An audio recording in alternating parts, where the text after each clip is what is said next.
Naniniwala ka ba na wala ng pag-asa ang ating bansang Pilipinas na umahon sa kahirapan? Tanggap mo na ba na destina tayong mga Pilipino na maging mahirap? Despite sa taas ng unemployment rate ng ating bansa, marami pa rin tayong makikita na earning opportunities na available sa ating mga Filipinos. Pero ang katanungan na gustong malaman ng lahat, kahit maraming opportunities na available sa atin, bakit marami pa ring mga Filipinos ang nabubuhay ng paycheck to paycheck, walang naitatabi para sa retirement, at minsan baon pa sa utang? Yan ang sasagutin natin sa ating video for today.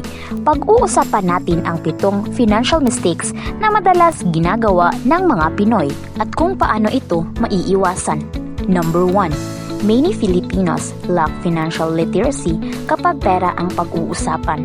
Very sensitive na topic yan sa ating mga Filipinos. To be honest, hindi ko po alam noong una na rude pala magtanong sa iba. Nang bro, magkano ang sinasahod mo? O bro, magkano na itatabi mong pera kada sahod? Kaya nga, it's unlikely na marami sa ating mga kababayan ang paglapit mismo sa isang financial advisor for advice o mag-a-attend man lang sa mga financial seminar para matutunan ang tamang pag-handle ng sariling gastusin. Start reading blogs and read books tungkol sa money management. Ito ang best method kung nahihiya kang humarap at kumausap ng isang financial expert. Number 2. Walang life and health insurance pero may stable job ka. Sumasahod ka naman ng kinsenas at katapusan at maayos ang kalusugan mo. Pero hindi naman natin alam kung anong mangyayari bukas o sa mga susunod na araw. Kaya importante ang magkaroon ng life and health insurance kung ayaw mong mahirapan ang iyong pamilya. Kung magkaroon ka man ng malubhang sakit o worst case scenario ay mamamatay, I strongly recommend na kumuha ka ng insurance. Kung wala kang ideya kung anong insurance ang nababagay sa iyo, dito makakatulong ang paglapit sa mga trusted na financial advisors. Number 3. Isa lang ang breadwinner sa pamilya noong nag-aaral pa lang ako. Hindi ko nakikita ito bilang isang problema. Pero habang tumatanda na ako, unti-unti kong nare-realize na napaka-risky pala para sa aming pamilya kapag iisa lang ang kumikita sa amin. What if mawala ng trabaho ang tatay ko? What if biglang magsara yung kumpanya ng pinagtatrabahuan niya? Makakahanap kaya siya kaagad ng ibang kumpanya? Kaya sa aking mga kababayan, lalo na diyan sa may pamilya na OFW, please wag po natin gawin na nag-iisang breadwinner ang kapamilya natin na nagtatrabaho abroad. Mahirap po ang buhay OFW. Kung able naman po kayo o kung sino man sa family niyo ang pwede magtrabaho, maghanap po kayo ng trabaho o baka naman pwede kayong magtayo ng negosyo. Number 4. Madaling masilaw sa mga installments o kapag hindi natin kayang bayaran in full. Ano ang huli nating gawin? Ang mag-apply ng installments kahit hindi afford. Dahil pwede naman mag-installment, sige pa rin tayo sa pagbili. Madalas nga na mangyari ito sa mga appliance stores. 100,000 pesos ang price tag. Kukunin pa rin kasi pwede naman bayaran in installments over 12 months. Iyong refrigerator na umiilaw kapag kinakatok mo. Kahit na libo-libo yan, madali lang yan maiuwi. Andiyan naman yung option to pay in installments. Ang hindi alam ng maraming mga Pinoy ay ang pagkakaroon ng home credit o installment is a business strategy para mas mapagastos ang mga shoppers at i-ignore ang possible interest by paying small upfront payments. Ano bang gagawin natin para maiwasan ito? Easy lang ang solusyon. Do not buy what you cannot afford.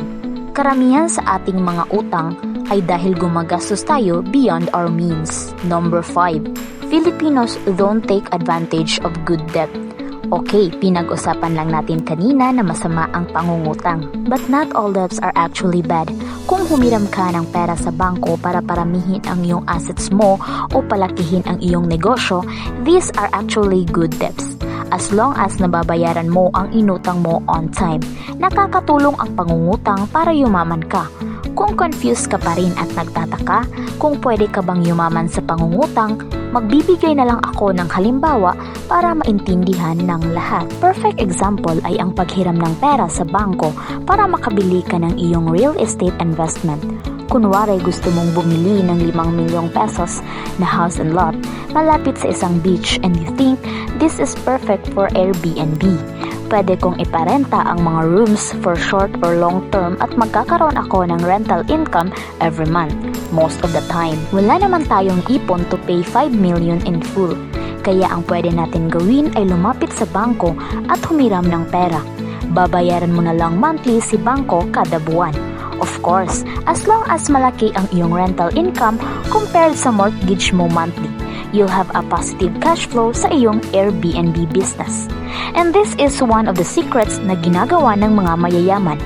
They leverage other people's money or specifically the bank's money para makaroll ng additional cash flow positive assets.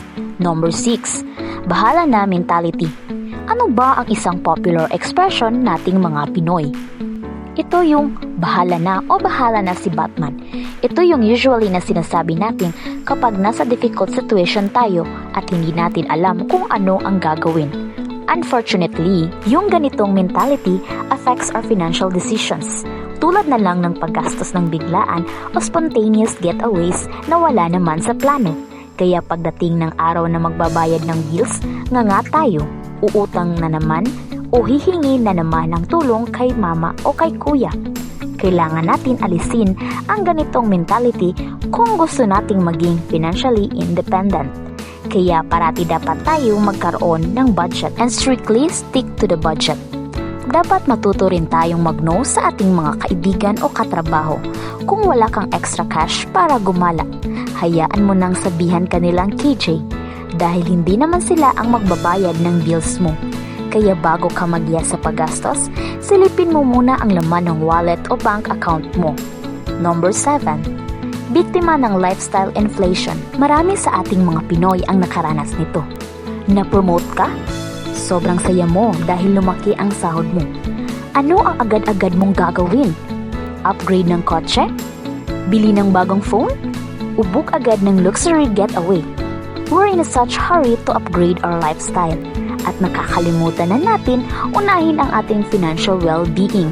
Aaminin ko, biktima rin ako ng lifestyle inflation. Felt good at first kasi nabibili ko lahat ng gusto ko. Pero at the end of the day, laging walang laman ang bank account ko. Kahit na ilang beses pang tumaas ang income ko. Kaya I'm a strong believer na kapag tumaas ang income, dapat pataas rin ang savings. No to lifestyle inflation. Let's just keep our life simple. Bilhin lang ang mga bagay na kailangan natin. Saka na natin isipin ang pag-upgrade at pagbili ng mga branded items kapag madami na ang ating mga assets. Kung marami kang natutunan sa aming video at gusto mong ma-achieve ang financial success, make sure to subscribe sa aming channel for more videos like this.